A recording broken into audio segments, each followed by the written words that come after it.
pionniers aux champions, c'est le thème de l'émission numéro 7 de l'Odyssée du Samouraï 2000. Bonsoir à tous, nous sommes ravis de vous retrouver à nouveau pour évoquer ce club sartois, mais aussi connu sur le plan national avec ses arts martiaux et ses sports de combat. L'occasion pour nous de retrouver les incontournables Didier Moreau et Philippe Lomo, qui sont avec nous ce soir, bien évidemment. Parmi nos invités, Christian Bonifay, bonsoir. Vous êtes l'ancien directeur du SUAPS et fondateur du STAPS au Mans. Voilà, on parlera tout à l'heure avec nos grands témoins. Et puis, bien évidemment, Dimitri Dogno, qui est le coordinateur, bonsoir, adjoint du centre de formation du Samouraï 2000. Et bien évidemment, on va parler de cette aventure. Didier ou Philippe, peut-être Didier, on va commencer. Est-ce que vous pouvez nous décrire les grandes étapes de la structuration du haut niveau et du Samouraï 2000 au fil des années ? Alors donc oui, ça a été une grande aventure avec tout plein de... Il y avait tout d'abord au niveau universitaire, il y a eu la SSU, section sportive universitaire. Ensuite, il y a eu le pôle espoir. Ensuite, il y a eu le DSSD. On a créé des SSD dans plusieurs départements, dans le 85, dans le 49, dans le 53, dans le 72. Et puis à la fin, le centre de formation de haut niveau du club. Donc voilà, on a structuré un peu le haut niveau dans la région Pays de la Loire au niveau du karaté. Et c'est grâce à ça qu'on a pu développer un maximum de titres, de champions et faire l'école qui existe aujourd'hui. Ouais, avec la création du centre semi-permanent. Le premier pôle espoir en France, c'était au Mans, en karaté, qu'on a créé avec Christian à la fac, à l'université. Bon, on va voir d'ailleurs, pour retracer un petit peu cette histoire, une vidéo avec M. François Edon, qui était à la mairie du Mans. Quand la Fédération française de karaté, il y a une dizaine d'années, a décidé de fermer le pôle espoir de l'équipe de France, qui était au Mans, avec M. Moreau comme entraîneur à l'époque déjà, le Samouraï nous présente un projet de centre de formation. Ça devait être le premier centre de formation amateur de France, je parle de mémoire là. On s'est mis autour de la table. Le département, la ville du Mans, la région ont reporté en fait les aides sur le centre de formation du Samouraï pour garder ce savoir-faire, et puis on voit les résultats, si vous voulez. Philippe, justement, quel était votre rôle dans cette structuration ? Fin des années 90 et début des années 2000, j'étais directeur technique de la région.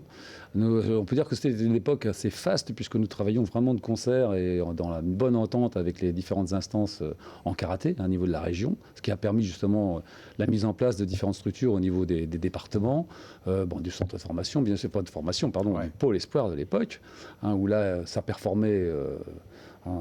il y a plein de résultats, des champions du monde, etc. Une vraie pépinière. Une vraie pépinière, voilà. Et puis qui, malheureusement, à un moment donné, des difficultés se sont retrouvées avec la fédération. Et malheureusement, le travail d'une dizaine d'années, ma foi, s'est retrouvé un petit peu en difficulté. Ouais, c'était une mise en commun pour atteindre, on va dire, un niveau d'excellence ou des niveaux d'excellence. Complètement, un niveau d'excellence, et avec un double projet, études et profession. Donc...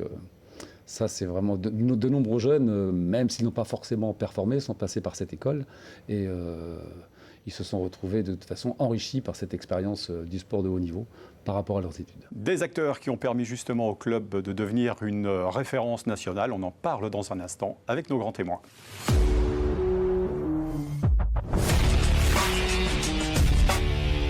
On retrouve nos invités. Christian Bonifay, bien évidemment, que tout le monde connaît ici en Sarthe pour ses long état de service, on va dire, à la fac et puis bien évidemment dans le sport sartois.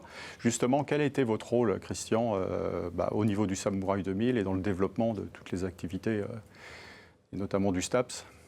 Alors, en préalable, j'aimerais manifester mon plaisir et ma joie de me retrouver en présence de Didier et de Philippe, et de Dimitri également, parce qu'évidemment, ça a été pour moi des interlocuteurs et des accompagnateurs, je dirais, que j'ai servi en fait. Par ailleurs, alors après, j'ai trouvé évidemment une structure. Le Samouraï s'est implanté très très fort, je dirais, au niveau de la ville du Mans. J'ai connu les Acacias et j'ai connu le nouveau dojo. Et à partir de là, c'est eux qui m'ont proposé, je dirais, d'intégrer, je dirais, les athlètes de haut niveau. Donc c'est parti du Samouraï en direction de l'université. Ouais. Moi, j'étais un support, en fait. J'étais la caution universitaire et réceptif, je dirais, à leurs demandes, à tous les deux, quoi. Donc voilà, parce que connu aussi 2 athlètes absolument extraordinaires, Ludovic Cacheux, et puis la fille de Philippe, Émilie Lomo, des anciens qui ont combattants. fait des études, oui c'est ça, les anciens combattants du samouraï, et qui ont été des étudiants exemplaires. De brillants élèves. Ludovic Cacheux a été champion du monde universitaire et champion de France, Émilie a été championne de France et vice-championne du monde universitaire, et puis il y en a un troisième que j'aurais aussi cité. Alors je regarde un petit peu mon papier parce que le nom, je ne voudrais pas qu'il m'échappe, c'est Younes Belrouzal qui a fait un podium mondial. Donc voilà. Alors on a eu des athlètes très bien formés, particulièrement, je dirais, consciencieux et je dirais, quand je dis bien élevés, c'est-à-dire élevés au sens de l'éthique du karaté et des sports de combat. Quoi. Alors Didier était d'une rigueur dans ses cours. Il a, en 10 ans, on a triplé les effectifs quand même. Hein. Donc, alors il avait démarré avant parce que et moi, je l'ai eu comme 10 ans comme enseignant vacataire, mais il avait démarré déjà bien avant que j'arrive comme directeur. Et ça a été un succès permanent, quoi, et avec une amplitude, je dirais, constante. À chaque fois, je dirais, dans le projet, dans l'innovation, dans l'intelligence, même dans la construction et dans les rapports avec la fédération, il y avait là un homme qui avait, je dirais, un vrai projet, une ambition, qui était très bien structurée. Et on a formé une très très belle équipe, quoi, hein, jusqu'en 96. Un mot sur le double projet, qui est illustré d'ailleurs ici par une médaille, la médaille de Leïla Hurtado.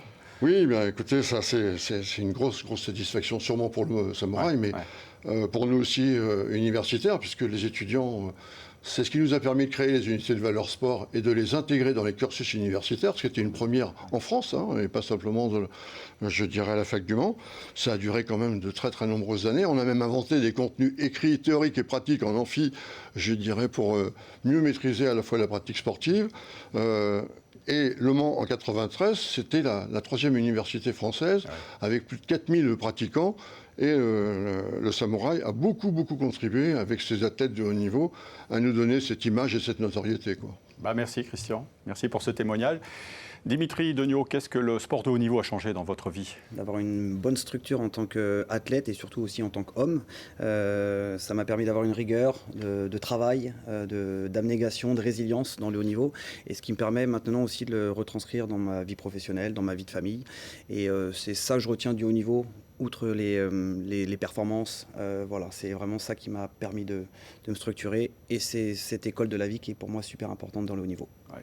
Qu'est-ce que vous pouvez nous dire justement aujourd'hui pour faire la transition sur le fonctionnement du centre de formation aujourd'hui du Samouraï 2000, quoi. Ouais, le fonctionnement du centre de formation, il est un peu le même qu'il y a quelques années, mais on essaye de l'améliorer, de le pérenniser surtout. Voilà, de mener toujours ce double projet pour les athlètes, études et sport, d'aller chercher la performance aussi bien dans le karaté, mais la performance aussi bien dans les études. Donc ça, on a vraiment des partenariats avec le Collège des Mûriers, le Lycée Sud, et puis le Mans Université. Et c'est tout un parcours, on va dire, scolaire, académique, où est-ce qu'on essaye que l'athlète soit au cœur du projet, et puis afin qu'il se sente encadré, épanoui, et qu'il puisse grandir dans sa vie, même d'homme et femme de tous les jours. Parfait. Merci Dimitri. De l'évolution justement, on va dire du haut niveau. On va parler dans la 3e partie.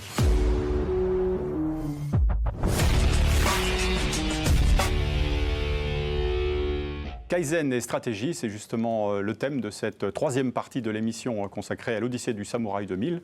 Kaizen, qu'est-ce qu'on entend par là, Didier ? Alors c'est un terme japonais qui résume pas mal de choses et c'est l'amélioration continue. C'est-à-dire qu'on doit donner le meilleur de soi-même en permanence. Donc c'est une exigence et ça passe par, bien sûr c'est compliqué, c'est ce qu'on essaie d'apprendre aux jeunes, accepter les erreurs et puis fermer à culpa et regarder ce qui n'a pas été et s'améliorer, quoi. Et ça, c'est ça le Kaizen. Donc ça, c'est une qualité qu'on a essayé de développer au sein du club et surtout au sein du haut niveau. On parle de l'apport du haut niveau dans la construction personnelle. Ça fait partie. Je pense qu'une année faite dans le très haut niveau, ça compte triple, quoi. Si vous en parlez aux parents aujourd'hui qui sont avec nous, les enfants, les jeunes commencent à 13 ans, ils finissent à des fois à 26 ans comme Leïla.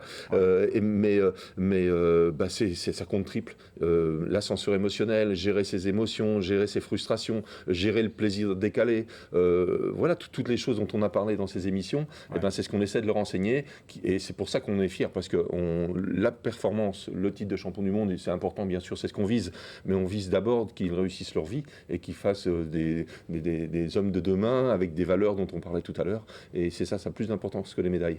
Cette notion de notice de l'athlète, vous entendez quoi par là? Alors souvent, les gens connaissent mieux la notice de leur robot ménager que de leur propre notice à eux. Souvent, on appuie sur un bouton, ça donne quelque chose tout de suite. Et au fur et à mesure, on se rend compte que, on ferait mieux de se rendre compte qu'on est complètement programmé.